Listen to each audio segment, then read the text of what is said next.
तो एक बार फिर से स्वागत है आपका अपने YouTube channel free job alert पे। और बहुत सारे सवाल आ रहे थे आपका सिविल कोड का जो वैकेंसी निकला हुआ है झारखंड में। तो आपको उसको लेकर के बहुत सारे सवाल आ रहे थे कि भाई कैसे फॉर्म अप्लाई करना है, कहाँ मिलेगा, टिकट कितना लगाना है, कितना पैसा लगेगा, ये बहुत सारी सवाल आपके आ रहे थे। तो मैंने सोचा इस पर एक अलग से वीडियो बना देता हूँ। और आप दूसरे ज़िले में अप्लाई कर सकते हैं कि नहीं, ये भी एक सवाल बहुत लोगों ने पूछा। तो अगर आप मेरे चैनल पर नए हैं तो पहले तो चैनल को सब्सक्राइब कर दीजिए और बने रहिए वीडियो में लास्ट तक, ताकि आपको सारी जानकारी अच्छे से मिल सके। ठीक है, तो चलिए शुरू करते हैं।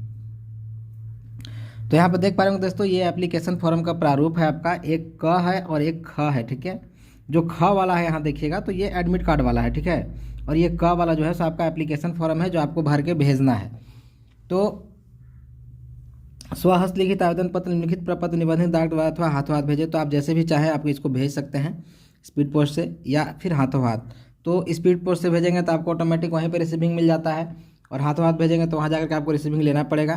तो आप कहीं से भी कहीं का भेज सकते हैं, इसलिए टेंशन मुक्त रहिए। आप स्पीड पोस्ट या रजिस्ट्री ही कर दीजिए तो अच्छा रहेगा। ठीक है, फॉर्म भरने के लिए मैं बताता हूँ कि यहाँ पे विज्ञापन संख्या लिखा हुआ है पहला नंबर में। तो विज्ञापन संख्या यहाँ पे भरना है आपको, जो कि 1/2023 आपका विज्ञापन संख्या यहाँ पे देखेंगे। ये देखिए, जैसे ये हजारीबाग का है तो यहाँ पे विज्ञापन संख्या 1/2023, तो ये 1/2023 ही सिर्फ लिखना है, 1/2023, और कुछ नहीं लिखना है यहाँ पे। ठीक है, विज्ञापन संख्या आपने लिख दिया। उसके बाद आवेदक का नाम, आपको पता होगा कि ये पूरा फॉर्म आपको हिंदी में भरना है। ठीक है, तो अंग्रेजी में मत भरिएगा। तो आवेदक का नाम यहाँ पे हिंदी में लिख देना है। आपको यहाँ पे अपना नाम हिंदी में लिखना है। जैसे मनोज नाम है तो मनोज कुमार लिख दिए। उसके बाद यहाँ पे अंग्रेजी में लिखना है, वो भी कैपिटल में। ठीक है, कैपिटल में लिखना है। तो जैसे मनोज कुमार मैंने यहाँ लिखा तो आपको यहाँ पे सब कैपिटल में लिखना है, MANOJ, इस तरह से आपको लिखना है पूरा सब कुछ कैपिटल में। तो ये आपका नाम हो गया। यहाँ पे देखिएगा आपका फ़ोटो का जो प्लेस दिया हुआ है, तो इस प्लेस पे आपको अपना फ़ोटो चिपकाना है। और फ़ोटो चिपका करके और ये पूरा फॉर्म को भर करके और ये एप्लीकेशन को ले जा करके किसी गैजेटेड ऑफिसर से आपको उसमें अटेस्टेड करवाना है। जैसे आपका सरकारी डॉक्टर हो गए, या हाई स्कूल के आपके प्रिंसिपल हो गए, हेडमास्टर हो गए, या आपके MP MLA हो गए, या फिर इसी तरह से BDO CO SDO, ये सभी आपका गैजेटेड ऑफिसर में आते हैं। तो इन सब में से किसी से भी जाकर के आपको इसमें अटेस्टेड करवा लेना है। नॉर्मली आप हॉस्पिटल में जाकर के डॉक्टर से करा लीजिए, सबसे अच्छा रहेगा नज़दीक में, या फिर अपने नज़दीकी हाई स्कूल के प्रिंसिपल से करा लीजिए। ठीक है, ये सबसे अच्छा रहेगा। ब्लॉक के नज़दीक में है तो आप ब्लॉक में भी जाकर के BDO CO से करा सकते हैं। तो ये हो गया आपका। नेक्स्ट आपका है पिता का नाम। तो अपने पिता का नाम लिख देना है हिंदी में। जन्म तिथि लिख देना है, ये अंक में आएगा आपका। जैसे मान लीजिए 1/1/90 अगर आपका जन्म तिथि है तो 1/1/1990। ठीक है, ऐसे आपको लिख देना है। ठीक है, नेक्स्ट आपका ये है कि प्रमाण पत्र के स्व प्रमाणित प्रति संलग्न करें। तो आपका जो डेट ऑफ बर्थ है, जो आपका मैट्रिक में मेंशन होगा वही भरिएगा यहाँ पे, और मैट्रिक का मार्कशीट या मूल प्रमाण पत्र इसमें लगा दीजिएगा। उसके बाद आपका देखिए 4 नंबर में बहुत ज़रूरी चीज़ है, जो कि है 1/8/2022 को आवेदक की आयु कितनी है। ठीक है, तो ये बहुत लोग कन्फ्यूज होता है, किसी को एज नहीं निकालने आता है, तो मैं बता दे रहा हूँ कैसे निकालना है।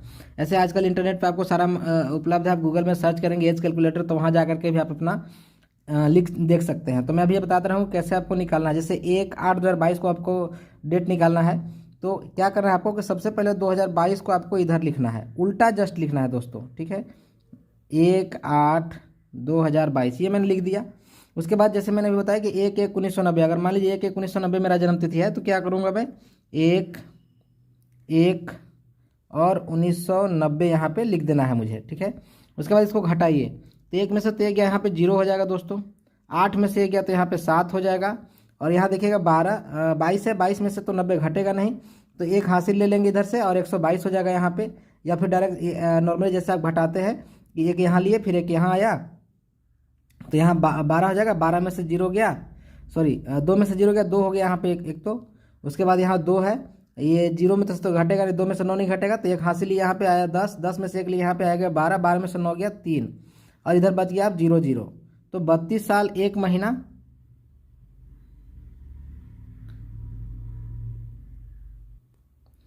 तो 32 साल 1 महीना और 0 दिन आपका आया उम्र। तो यहाँ पे आपको लिख देना है कि 32 साल 1 महीना और 0 दिन। ठीक है, इस तरह से आपको अपना एज निकाल करके यहाँ पे लिख देना है दोस्तों। उसके बाद आपका आता है एड्रेस। 5 नंबर में और 6 नंबर में आपका एड्रेस है। तो कोशिश कीजिएगा कि दोनों जगह आप अपना अस्थाई पता ही दीजिए। पत्राचार का पता में कई बार ऐसा होता है कि आप अगर कहीं अननोन जगह पे रहते हैं जहाँ ज़्यादा लोग आपको जानते नहीं हैं तो आपका लेटर आपको नहीं मिल पाता है, इसलिए दोनों जगह अस्थाई पता लिखिए और पिन कोड के साथ लिखिए, ध्यान रखिएगा पिन कोड जरूर दीजिएगा। नेक्स्ट आपका है मोबाइल नंबर यहाँ पे भरना है, ईमेल आईडी भरना है। नॉर्मली अभी सभी के मोबाइल में ईमेल आईडी होता है। आप अपना प्ले स्टोर में या जीमेल में जा करके राइट के कॉर्नर पे क्लिक कीजिएगा जहाँ आपका फोटो वगैरह लगा होता है, तो वहाँ पे आपको ईमेल एड्रेस आपका दिख जाएगा।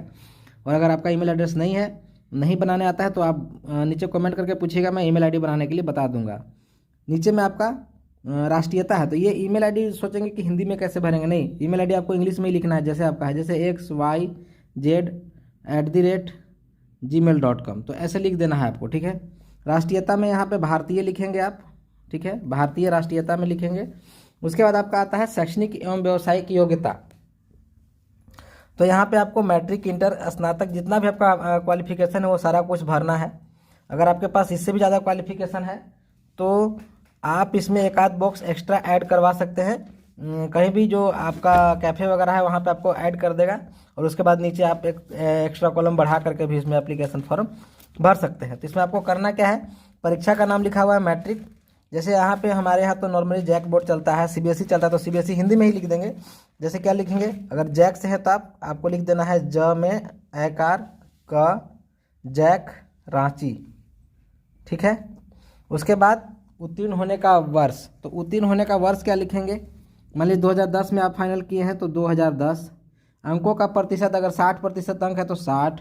वर्ग या श्रेणी में आपका प्रथम, ठीक है, प्रथम लिख देना है, फर्स्ट डिवीजन है तो। नेक्स्ट इंटर में भी सेम वही जैक रांची, ठीक है, जैक रांची हिंदी में लिखना है। उत्तीर्ण होने का वर्ष, मान लीजिए 2010 में मैट्रिक पास किया तो 2012 में इंटर हो सकते हैं। अंकों का प्रतिशत 60 अगर है तो 60, अगर 55 है तो 55 है तो सेकेंड यहाँ पे लिखेंगे द्वितीय, और अगर 60 है तो प्रथम। इसी तरह से ग्रेजुएशन का और कोई अन्य योग्यता है, जैसे आईटीआई अगर आपने कर रखा है तो आप आईटीआई भी यहाँ पे लिख सकते हैं, आईटीआई यहाँ पे भर दीजिएगा, बाकी डिटेल्स उसमें भर देना है। नेक्स्ट आपका है विशेष योग्यता यदि कोई हो, अगर आपके पास जैसे कोई अन्य योग्यता है, जैसे आप कंप्यूटर चलाना जानते हैं, एडीसीए वगैरह का आपने कोर्स भर रखा है, तो यहाँ पे आपको लिख देना है कि एडीसीए मैंने कर रखा है, तो एडीसीए यहाँ पे लिख सकते हैं। नॉर्मली आजकल एडीसीए बहुत लोग करके रखे हुए रहते हैं, तो एडीसीए भर देना है। उसका भी आपको एक जेरोक्स लगा देना है उसके साथ, और उसमें आपको सेल्फ अटेस्टेड कर देना है, ठीक है। उसके बाद नेक्स्ट आपका है कि आप किस कैटेगरी से बिलोंग करते हैं, तो आपको अगर BC1 से हैं तो BC1 में, BC2 से हैं तो BC2 में, ठीक है। यहाँ पर लिखा हुआ कि क्या आप रूप से सदस्य है, यदि हाँ तो प्रमाण पत्र संलग्न करें। जिस भी कैटेगरी से आते हैं उसका एक जेरोक्स लगा देना है आपको, और जिसमें भी है आप उस पर आपको ये चिन्ह लगा देना है, ठीक है, मतलब इस तरह से टिक मार्क कर देना है कि मैं इसमें बिलोंग करता हूँ, और बाकी सब में क्रॉस कर देना है। जिसमें भी आप नहीं है उसमें क्रॉस कर दीजिए, जिसमें है उस पर टिक कर दीजिए, ठीक है। खाली मत छोड़िएगा दोस्तों, नहीं तो आपके फॉर्म के साथ छेड़छाड़ हो सकती है। नेक्स्ट आपका है आर्थिक रूप से कमजोर, अगर EWS से है तो उसमें टिक कर देना है, नहीं है तो उसको खाली छोड़ दीजिए ऐसे। लिंग 13 नंबर में आपका जेंडर पूछा गया है, तो पुरुष या महिला जो भी है, आप पुरुष है तो पुरुष, महिला है तो महिला, आपको लिख देना है। नेक्स्ट है आपका 14 नंबर में निःशक्त, अगर दिव्यांग है तो हाँ, नहीं है तो नहीं, ठीक है। मतलब हाँ है तो या टिक करेंगे, यहाँ पर नहीं करेंगे, और नहीं तो फिर निःशक्त है, नहीं है तो फिर यहाँ पे हाँ है तो क्रॉस कर देना है, नहीं पे टिक कर देना है, ठीक है।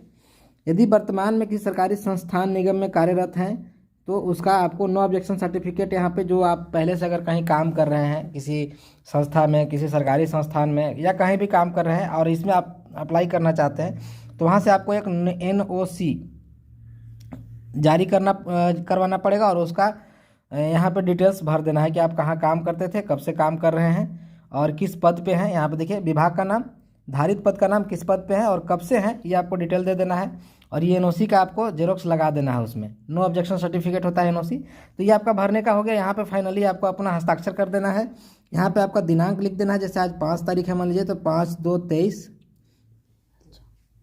स्थान आपका, जैसे मैं पलामू से हूँ तो मैं पलामू, ठीक है, ऐसे लिख दीजिएगा, या डाल्टनगंज, जहाँ से भी आप हैं वहाँ का आप भर सकते हैं। तो ये आपका पूरा भरने का टेक्निक हो गया, ठीक है। फॉर्म भर दिया आपने, फॉर्म भरने के बाद आपको इसको इन्वेलप में डालना है, आपका सारा डॉक्यूमेंट साथ में लगा करके। सभी डॉक्यूमेंट में आपको स्व अभिप्रमाणित करना है, हिंदी में भी लिख सकते हैं कि स्व अभिप्रमाणित, ऐसे करके स्व अभिप्रमाणित करके हिंदी में आप लिख सकते हैं, और नहीं तो फिर अंग्रेजी में लिख सकते हैं सेल्फ अटेस्टेड, सेल्फ अटेस्टेड।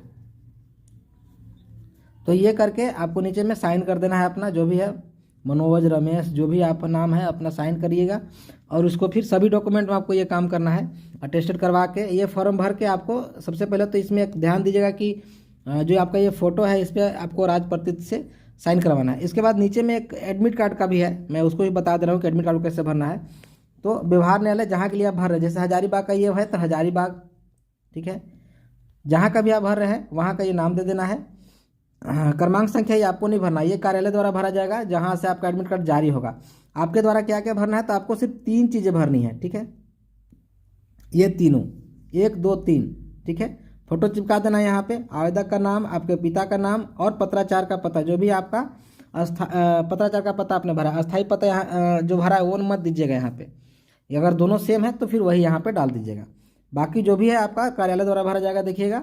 और फिर नीचे में जो भी है आपका सारा कुछ बाकी जो है वो कार्यालय के द्वारा ही भरा जाएगा। आपको कुछ भी नहीं, आपको सिर्फ 3 चीज़ें इसमें भरनी है, ठीक है। तो इसको भर लेना है आपको। इसके बाद आपको क्या करना है कि इसको सबको अटैच करके एक पिनअप कर लेना है। नॉर्मली काटी पिन यूज़ कीजिएगा, अगर नहीं है तो स्टेपलर पिन भी यूज़ कर सकते हैं, करके उसको और इन्वेलप में आपको डालना है। एक स्वपता लिखित जो इन्वेलप है, तो जैसे आपको कितने लोग हैं कि एड्रेस को ऊपर नीचे करके लिखते हैं, तो ऐसा नहीं करना है दोस्तों। नॉर्मली इन्वेलप लीजिएगा, सादा इन्वेलप रहेगा आपका, ठीक है। इस तरह से उसको क्या करना है कि बीच से आपको एक लाइन क्रॉस कर देना है, इस तरह से लाइन एक खींच दीजिएगा। इधर में आपको भेजने वाले का पता होता है, प्रेषक, इधर अपना पता लिखिएगा और जिनको भेज रहे हैं आप, ठीक है, रिसीवर का नाम इधर आपको भर देना है कि किसको आप भेज रहे हैं, ठीक है। तो यहाँ पे आपको जिसको भेज रहे हैं आप उसका पता, इधर आपको अपना पता लिखना है। इसी तरह से जब आप अपना स्वपता लिखित लिफाफा जब तैयार कीजिएगा तो उसमें आप इधर अपना पता लिखिएगा, ठीक है। राइट साइड में आपको अपना पता लिखना है और लेफ्ट साइड में आपको खाली छोड़ देना है, ठीक है।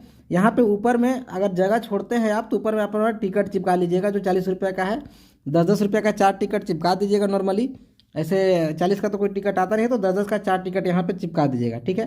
तो इस तरह से आपको अपना इन्वेलप में एड्रेस वगैरह, क्योंकि अगर मान लीजिए आप कहीं से नहीं लेते हैं फॉर्म, जैसे गंगा प्रेस वगैरह में डालते हैं, कचहरी में मिल जाता है फॉर्म, उसमें एड्रेस लिखा रहता है।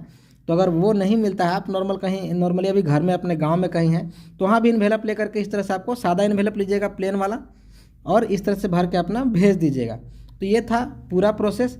और दूसरा क्या है कि आप अगर किसी दूसरे स्टेट से हैं तो झारखंड में अप्लाई कर सकते हैं कि सिविल कोर्ट में, ये सवाल बहुत लोगों का आ रहा था।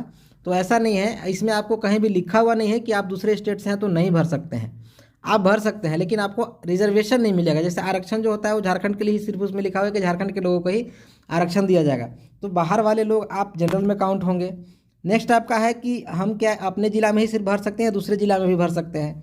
तो आप झारखंड के किसी भी ज़िला से हैं, किसी भी ज़िले में भर सकते हैं। तो कोशिश कीजिए कि 3 4 5 ज़िलों में भरिए, जहाँ जहाँ ज़्यादा सीटें हैं वहाँ भर दीजिए अपना फॉर्म।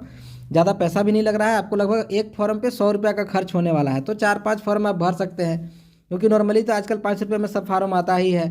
तो आप यहाँ पे 500 में 5 फॉर्म लगभग भर सकते हैं। तो जल्दी कीजिए, जब तक की डेट है उसके पहले ही आप, कम से कम डेट से 10 दिन 1 हफ्ता पहले ही भर दीजिए, क्योंकि फॉर्म को पहुँचने में भी समय लगेगा। तो इस तरह से देरी मत कीजिए। और अगर इसके अलावा भी आपके कोई सवाल हैं तो आप कमेंट बॉक्स में मुझसे पूछ सकते हैं, मैं आपकी पूरी सहायता करूंगा और उसका जवाब देने की कोशिश करूंगा। थैंक यू, जय हिंद।